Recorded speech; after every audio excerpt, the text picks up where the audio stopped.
नमस्कार, बहुत बहुत स्वागत है आप सभी का। आप देख रहे हैं सुबह 9 बजे। मैं हूं आपके साथ प्रीति। आइए एक नजर डालते हैं हेडलाइंस पर। संघ प्रमुख मोहन भागवत के आरक्षण के बयान पर आरएसएस की सफाई। कहा, मौजूदा आरक्षण व्यवस्था पर नहीं की टिप्पणी। केंद्र सरकार भी पुनर्विचार के पक्ष में नहीं। बिहार में महागठबंधन आज कर सकता है उम्मीदवारों का ऐलान। कांग्रेस ने 15 उम्मीदवारों के नाम पर लगाई मुहर। पहले दौर के लिए नामांकन की आखिरी तारीख कल। सुरक्षा के लिहाज से नई राष्ट्रीय इंक्रिप्शन पॉलिसी लाने की तैयारी में केंद्र सरकार। मसौदे पर मांगा गया ऑनलाइन सुझाव। व्हाट्सएप, गूगल हैंगआउट, वाइबर का मैसेज 90 दिन से पहले डिलीट करना हो सकता है गैर कानूनी। दिल्ली समेत कई राज्यों में डेंगू का बढ़ा दायरा। कैबिनेट सचिव पीके सिन्हा ने दिया अस्पतालों में बुखार के इलाज के लिए अलग यूनिट बनाने का निर्देश। और सऊदी अरब के मीना में आज 5 दिन की हज यात्रा शुरू। 1.5 लाख भारतीय समेत दुनिया भर से लाखों जायरीन शामिल। आरक्षण पर संघ प्रमुख मोहन भागवत के बयान पर आरएसएस और बीजेपी ने सफाई दी है।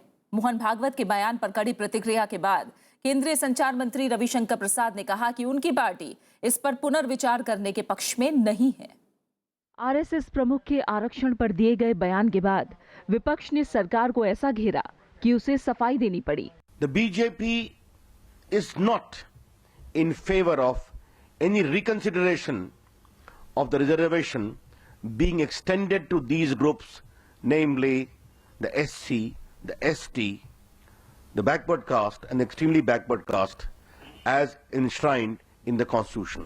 बयान पर राजनीति गरमाई तो आरएसएस को भी सफाई देनी पड़ गई। आरएसएस नेता मोहन वैद ने कहा कि मोहन भागवत ने आरक्षण के खिलाफ कुछ नहीं कहा है, बल्कि सभी कमजोर वर्गों को इसका लाभ मिलने की बात कही है। बिहार में गर्मा रहे चुनाव माहौल के बीच संघ प्रमुख के बयान से केंद्र सरकार को अंदाजा हो चुका था कि इससे राजनीतिक गलियारे में सरगर्मियां पैदा हो जाएंगी, और हुआ भी वही। आरजेडी प्रमुख लालू प्रसाद ने तो प्रधानमंत्री नरेंद्र मोदी को आरक्षण खत्म करने की चुनौती दे डाली। ओबीसी को और शेड्यूल कास्ट और शेड्यूल ट्राइब को आबादी के हिसाब से, जनसंख्या के हिसाब से रिजर्वेशन का लड़ाई युद्ध हम लोग लड़ने वाले, हमें लड़ेंगे, हम छोड़ने वाले नहीं है। जेडीयू और कांग्रेस ने भी एक सुर में इसका विरोध किया। जात, समुदाय, धर्म से ऊपर उठकर आरक्षण का जो बेसिस है, आरक्षण का जो मूलभूत आधार है, उसको आर्थिक बना देना चाहिए। और अगर आरएसएस भी उसी ख्याल का है तो ये वास्तविकता है। बीएसपी ने आरक्षण की मौजूदा नीति का समर्थन किया। हम आरक्षण की व्यवस्था उस समय तक रखें जब तक हमारे देश में व्याप्त गैर बराबरी है, सामाजिक स्तर पर और आर्थिक स्तर पर, और वह गैर बराबरी हम देख रहे हैं चली आ रही है। दरअसल संघ प्रमुख मोहन भागवत ने पांजन्य को दिए गए एक इंटरव्यू में आरक्षण पर एक समिति बनाने का सुझाव दिया था, जो तय करे कि कितने लोगों को कितने दिन तक आरक्षण की जरूरत है। Bureau report, Rajya Sabha TV. Congress के चिंतन शिविर में राहुल गांधी ने आरएसएस की विचारधारा पर भी हमला किया। मथुरा में कल कांग्रेस उपाध्यक्ष राहुल गांधी ने प्रधानमंत्री नरेंद्र मोदी पर भी आरोप लगाते हुए कहा कि जनता से किए गए वादे अब तक पूरे नहीं हो पाए। उत्तर प्रदेश के मथुरा में कांग्रेस के चिंतन शिविर में राहुल गांधी बेबाक नजर आए। उन्होंने कहा कि प्रधानमंत्री नरेंद्र मोदी जनता से किए अपने वादों को पूरा नहीं कर रहे हैं। युवाओं को कहा अच्छे दिन आएंगे, रोजगार मिल जाएगा। एक युवा को रोजगार नहीं मिला। आर्मी वालों को कहा ओआरओपी हो जाएगा। 3 बार कहा हो गया हो गया हो गया, और अभी भी आर्मी वाले कह रहे भैया कहां हुआ, बताइए, दिखाइए, हमें ऑर्डर दिखाइए। उत्तर प्रदेश पर केंद्रित रहे इस चिंतन शिविर के जरिए राहुल गांधी ने पार्टी कार्यकर्ताओं में ऊर्जा भरने की कोशिश की।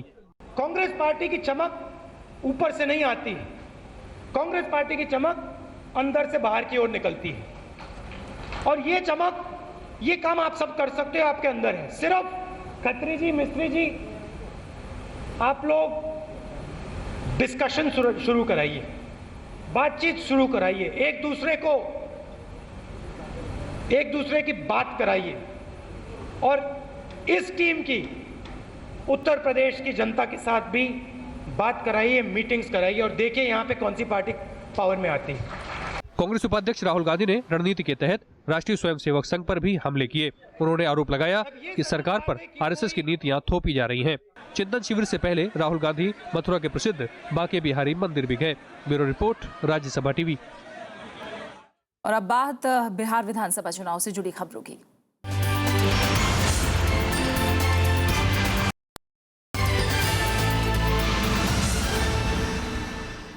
बिहार में महागठबंधन आज अपने उम्मीदवारों की सूची जारी कर सकता है। अकेले दम पर चुनाव लड़ रही समाजवादी पार्टी ने अपने उम्मीदवारों की लिस्ट जारी कर दी। वहीं लोक जनशक्ति पार्टी और आरएलएसपी ने भी अपने अपने उम्मीदवारों की घोषणा कर दी है। बिहार विधानसभा चुनाव के लिए महागठबंधन आज अपने उम्मीदवारों की घोषणा कर सकता है। खबरों के मुताबिक कांग्रेस ने अपने 15 उम्मीदवारों की सूची तैयार कर ली है। समाजवादी पार्टी ने कल 19 उम्मीदवारों के नामों की घोषणा की। 10 साल तक इस बिहार को पीछे धकेलने का काम किया है। आम आवाम समझ चुकी है, उनके ऊपर कोई भरोसा करने के लिए तैयार नहीं है। निश्चित तौर पर आने वाले समय में बिहार के अंदर समाजवादी पार्टी के नेतृत्व में ही सरकार बनेगी। उधर एलजेपी ने भी कल अपने उम्मीदवारों की सूची जारी की। पिछली बार जब मैं आपके समक्ष आया था उस वक्त तक हम लोगों का 29 सीट पर हम लोगों का समझौता हो चुका था। हम लोगों का 40 सीटों पर हम लोगों का समझौता हो चुका है। मैं 9 प्रत्याशियों की दूसरी सूची जारी कर रहा हूं, जिसमें कि प्रथम चरण में हमारे जितने भी उम्मीदवार हैं वो इस सूची में कंप्लीट हो जाते हैं। एनडीए की सहयोगी दल राष्ट्रीय लोक समता पार्टी ने भी अपने 17 उम्मीदवारों की घोषणा कर दी। पार्टी को 23 सीटें मिली हैं।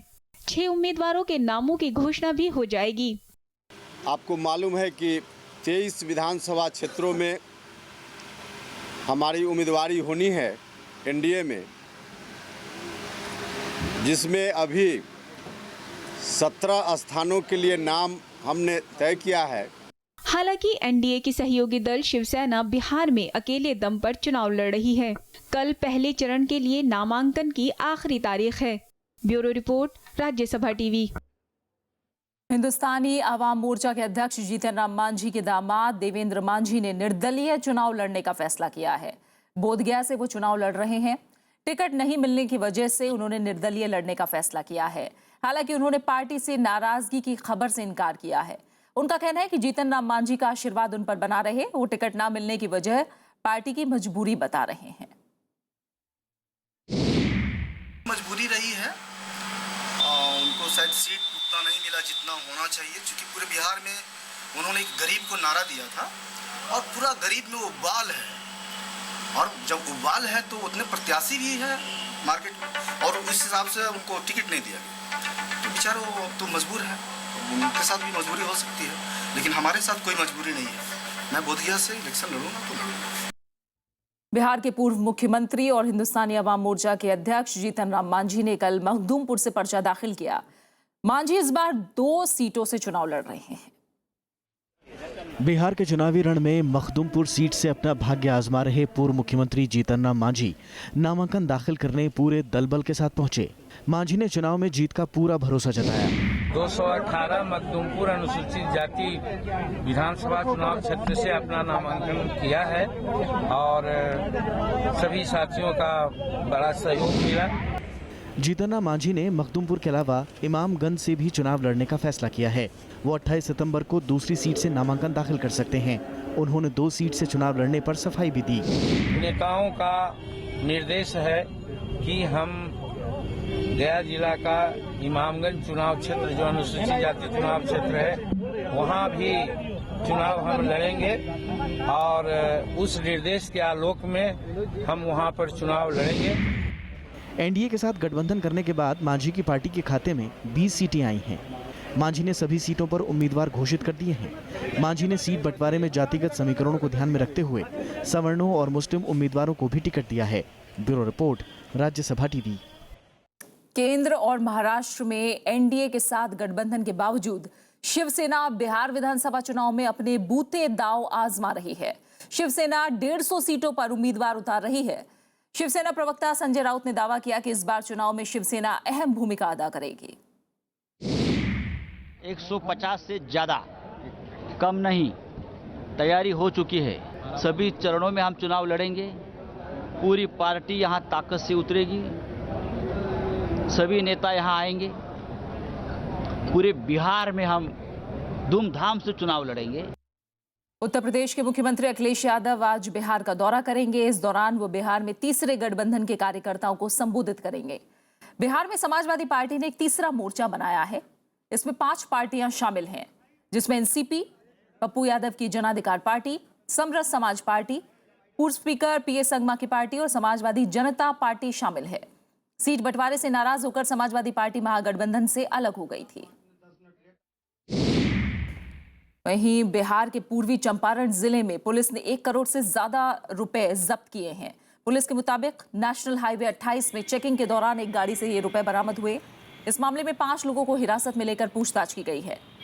जब्त रुपयों की जानकारी आयकर विभाग और चुनाव अधिकारियों को दे दी गई है। इसके अलावा कई इलाकों से अवैध शराब भी जब्त की गई है।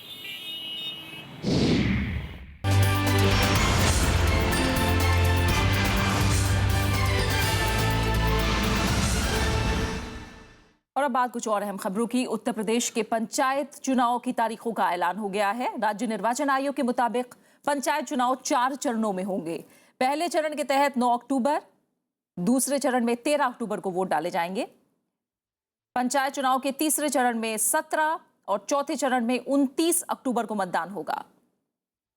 वोटों की गिनती 1 नवंबर को की जाएगी। इस चुनाव में करीब 11.36 करोड़ लोग मतदान करेंगे, यानी 11 करोड़ 36 लाख लोग मतदान में हिस्सा लेंगे।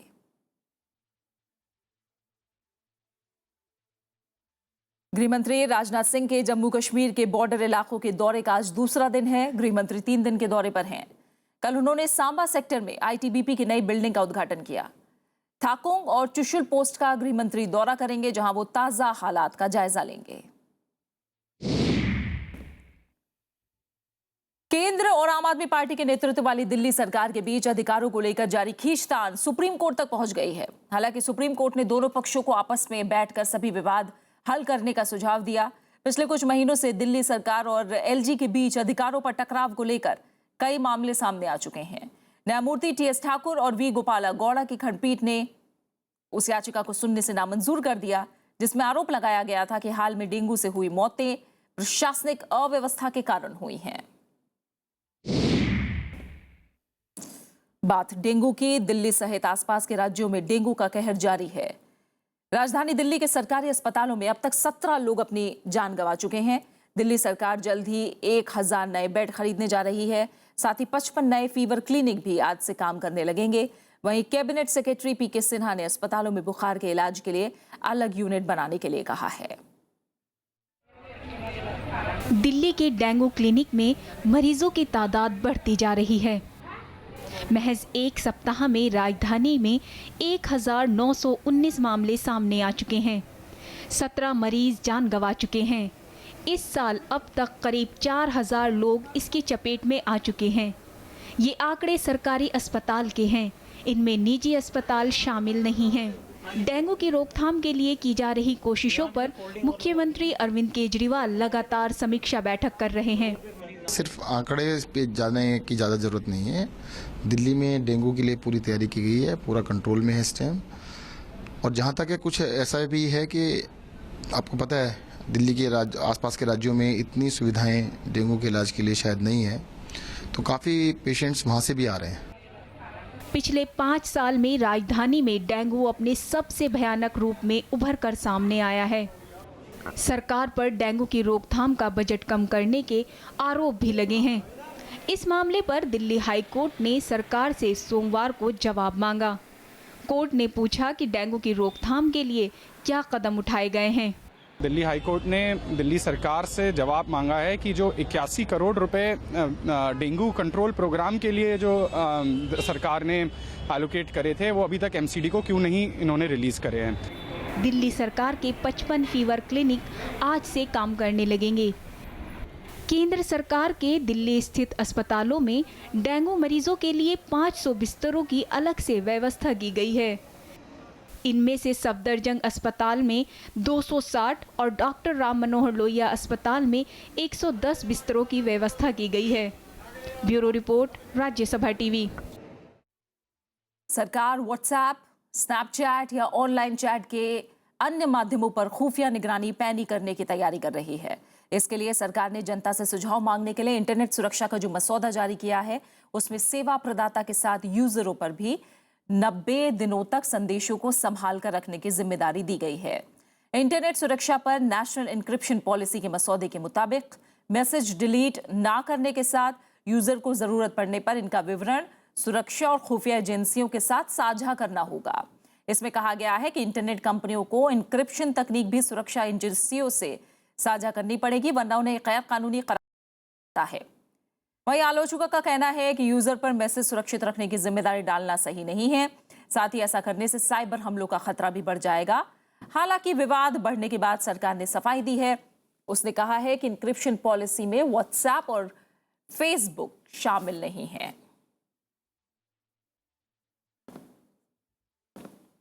प्रधानमंत्री नरेंद्र मोदी आज दिल्ली में अमर जवान ज्योति पहुंचे और यहां उन्होंने 1965 के युद्ध में शहीद हुए सैनिकों को श्रद्धांजलि दी। 1965 की भारत पाकिस्तान लड़ाई के 50 साल पूरे हो चुके हैं। इस मौके पर देश शहीदों की याद में गोल्डन जुबली मना रहा है।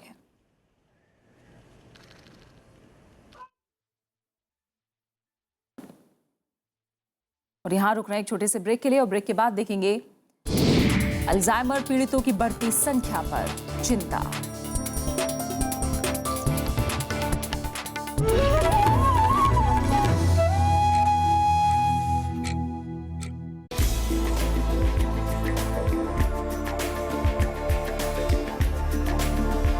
कला की दुनिया हो या साहित्य का संगम, पर्दे के सितारे हों या संगीत की सरगम, हम हैं सबके साथ हरदम। देखिए शख्सियत, गुफ्तगू और विरासत का इंद्रधनुषी संसार। देखिए सिर्फ राज्यसभा टीवी के पर्दे पर बार बार। Hello, I am Ishan Russell. I'm Tracy Shilchi and you're watching News Tonight.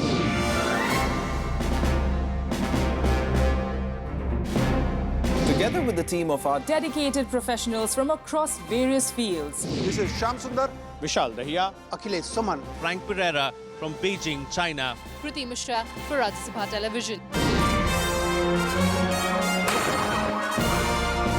We bring to you the news that matters here on Rajya Sabha TV.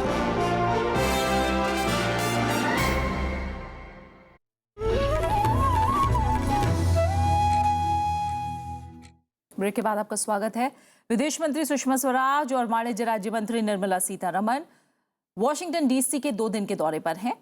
Bharat America रणनीतिक और वाणिज्य साझेदारी को गति देने के लिए ये बैठक हो रही है। बैठक के पहले दिन विदेश मंत्री ने कहा कि भारत और अमेरिका के संबंध 21वीं सदी में बेहतर पार्टनर के रूप में सामने आ रहे हैं। Today our relations with the United States are defined by a natural synergy of democracies and easy identification among our peoples. We are both open societies which value education and enterprise. Institutions in both India and the United States, the executive, legislature, political parties and businesses pulsate with the same values and beliefs. Bharat ने नेपाल में नया संविधान लागू होने के बाद सीमा से लगे नेपाल के क्षेत्रों में हिंसा की घटनाओं पर चिंता जाहिर की है। विदेश मंत्रालय ने कहा है कि उपद्रव के कारण परिवहन कंपनियों के सामने दिक्कतें आ रही हैं। विरोध प्रदर्शनों के बीच नेपाल में रविवार को नया संविधान लागू किया गया था। वहां अल्पसंख्यक मधेसी समूह 7 प्रांतों के संघीय ढांचे को लेकर हिंसक प्रदर्शन कर रहे हैं। हिंसा को देखते हुए 14 जिलों में कर्फ्यू लगा दिया गया है। कर्फ्यू आज भी जारी है। मोरांग जिले में पुलिस की गोली से 3 लोग घायल हो गए, जो गंभीर हालत में हैं। भारत और पाकिस्तान के बीच कल हुई फ्लैग मीटिंग में सीमा पर संघर्ष विराम को फिर से लागू करने पर सहमति जताई गई है। जम्मू कश्मीर के चकंदाबाग में दोनों देशों की सेना के ब्रिगेडियर स्तर की बातचीत में सीमा पर शांति कायम करने पर सहमति बनी। सीमावर्ती इलाकों के 3 दिनों के दौरे पर आए गृह मंत्री राजनाथ सिंह ने भी पाकिस्तान और चीन के साथ शांतिपूर्ण रिश्तों की वकालत की है। पाकिस्तान के अनुरोध पर सोमवार को जम्मू के चकंदबाग में दोनों देशों की सेना के बीच फ्लैग मीटिंग हुई। फ्लैग मीटिंग भारत के ब्रिगेडियर एच.एस. सरीन और पाकिस्तान के ब्रिगेडियर उस्मान के संयुक्त नेतृत्व में हुई। रक्षा मंत्रालय की ओर से जारी बयान में कहा गया कि दोनों पक्षों ने फायरिंग पर नियंत्रण करने की जरूरत महसूस की है। इसके लिए वो आवश्यक कदम उठाने के लिए भी राजी हुए हैं। मैं तो यही चाहूंगा कि पाकिस्तान ऐसी पहल करे, अपनी तरफ से ऐसी पहल करे ताकि भारत और पाकिस्तान के बीच रिश्ते अच्छे बन सकें, क्योंकि दोनों पड़ोसी देश हैं। मैं तो यही चाहूंगा कि पाकिस्तान ऐसी पहल करे। ये बैठक तकरीबन 1 साल के बाद हुई है। हालांकि इसी महीने अंतर्राष्ट्रीय सीमा पर संघर्ष विराम को लागू करने के लिए बीएसएफ और पाकिस्तानी रेंजर्स के बीच भी बैठक हुई थी। इसमें भी दोनों पक्षों ने आत्मनियंत्रण से काम लेने की बात कही थी। इस बीच तनाव को देखते हुए गृहमंत्री राजनाथ सिंह ने पाकिस्तान और चीन से लगे सीमा क्षेत्रों का दौरा किया। भारत अपने सभी पड़ोसी देशों से अच्छे रिश्ते चाहता है और अच्छे रिश्ते बन सकते हैं, लेकिन दोनों की तरफ से पहल होनी चाहिए। भारत सदैव पहल करने को तैयार है। गृहमंत्री राजनाथ सिंह 3 दिनों के इस दौरे में पाकिस्तान और चीन के साथ लगते सीमावर्ती इलाकों में रहेंगे और जवानों का हौसला बढ़ाएंगे। वो जम्मू कश्मीर की अंतर्राष्ट्रीय सीमा, नियंत्रण रेखा और लद्दाख के चुमार इलाके में भी जाएंगे, जहां चीन के सैनिक भारतीय इलाके में गाहे बगाहे अवैध घुसपैठ करते रहते हैं। अखिलेश सुमन, राज्यसभा टीवी। उपराष्ट्रपति मोहम्मद हामिद अंसारी ने कल दिल्ली में हजरत ख्वाजा हसन निजामी के विचारों पर किताब का विमोचन किया। फारूक अरगली ने हजरत ख्वाजा निजामी के विचारों को किताब की शक्ल दी है। हजरत ख्वाजा निजामी समाज सुधारक थे और उन्होंने हमेशा कौमी एकता का संदेश दिया। उपराष्ट्रपति भवन में हुए कार्यक्रम में कई मशहूर हस्तियों ने शिरकत की। उपराष्ट्रपति मोहम्मद हामिद अंसारी ने हजरत ख्वाजा की शख्सियत को आदर्श बताया। उन्होंने दिल्ली के बहुत रंग देखे, मगर उसका असर उनके असासी उसूलों पे नहीं पड़ा। और वो असासी उसूल वो एक सिलसिले के उसूल थे, जिस सिलसिले से ये शहर अपनी जगह पे आज भी है। कल पूरी दुनिया में अल्जाइमर दिवस मनाया गया। इस मौके पर दिल्ली में एक कार्यक्रम का आयोजन किया गया। कार्यक्रम में कई नामी गिरामी डॉक्टर भी मौजूद थे, जिन्होंने इस रोग से जुड़ी कई अहम जानकारियां लोगों को दी। अक्सर ऐसा कहा जाता है कि उम्र बढ़ने के साथ साथ याददाश्त कमजोर होती जाती है। लोग इसे बढ़ती उम्र का असर कहते हैं, लेकिन हकीकत इससे परे है। ये एक बीमारी है जो बुजुर्गों में पाई जाती है। अगर समय पर इसका इलाज ना हो तो ये बीमारी लाइलाज हो जाती है और मरीज अपने परिजनों को भूल जाते हैं। I at times feel bad about it, and at times when I'm not well, I don't feel very comfortable about this because he has to see me. I am his anchor, kind of a thing. So my staff is also old, and I make sure that I do my best for him. इस बीमारी में पीड़ित सामान रखकर भूल जाते हैं। उनकी याददाश्त इतनी कमजोर हो जाती है कि उन्हें रोजमर्रा का काम भी याद नहीं रहता, और जैसे जैसे उम्र बढ़ती है ये रोग बढ़ता जाता है। ये बीमारी ज़्यादातर बुढ़ापे में होती है, 55, 60, 65, 75, और ये हर 5 साल में दुगनी होती है। मतलब 50 पे जो चांस है वो 55 पे बढ़ जाता है और 60 पे और भी बढ़ जाता है। साल 2015 में इस बीमारी के 4 लाख मामले सामने आए, लेकिन सिर्फ 10% लोगों का इलाज हो रहा है। सरकार इससे निपटने के लिए कोशिशें कर रही है, लेकिन इसकी कोशिश कितनी सफल हो रही है वो आंकड़ों से साफ हो जाता है। हमारे यहाँ काफ़ी इंफ्रास्ट्रक्चर है, सब कुछ है, लेकिन हमारे पास एक कोई स्ट्रेटजी नहीं है। बाकी कंट्रीज़ में जो है डिमेंशिया स्ट्रेटजी जो है जैसे बड़े बड़े कंट्रीज़ में बनी हुई है। अल्जाइमर जानलेवा बीमारी नहीं है, इससे लड़ने की ज़रूरत है। सही समय पर इलाज इस बीमारी को दूर कर सकता है। अनु दीवान, राज्यसभा टीवी। हिमाचल प्रदेश के बिलासपुर में 9 दिनों से सुरंग में फंसे 2 मजदूरों को जिंदा बाहर निकाल लिया गया। एनडीआरएफ की टीम की कड़ी मशक्कत के बाद इन मजदूरों को बचाया गया। दरअसल बिलासपुर में 4 लेन हाईवे पर 1.5 किलोमीटर लंबी सुरंग बनाने का काम चल रहा था, जहां 12 सितंबर को अचानक चट्टान और मिट्टी के धंसने से 3 मजदूर सुरंग में अंदर ही फंस गए थे, जिनमें से 2 मजदूरों मनीराम और सतीश को बाहर निकाल लिया गया है। एक तरफ मजदूर को एक और मजदूर को बाहर निकालने का काम अभी भी चल रहा है।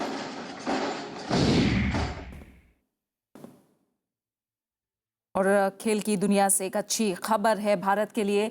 तेहरान में खेले गए 5वें विश्व पास वुशु कप में भारत ने 12 पदक अपने नाम किए हैं। इन 12 पदकों में 1 स्वर्ण, 4 रजत और 7 कांस्य पदक शामिल हैं।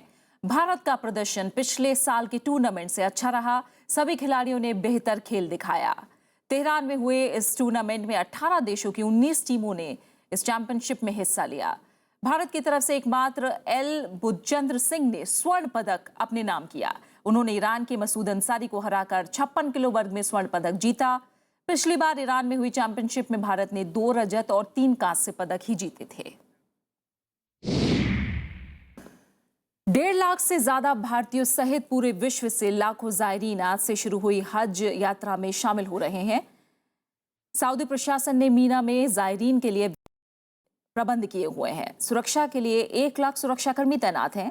पिछले हफ्ते एक क्रेन के गिर जाने से मक्का में 11 भारतीयों सहित 107 नमाजियों की मौत हो गई थी।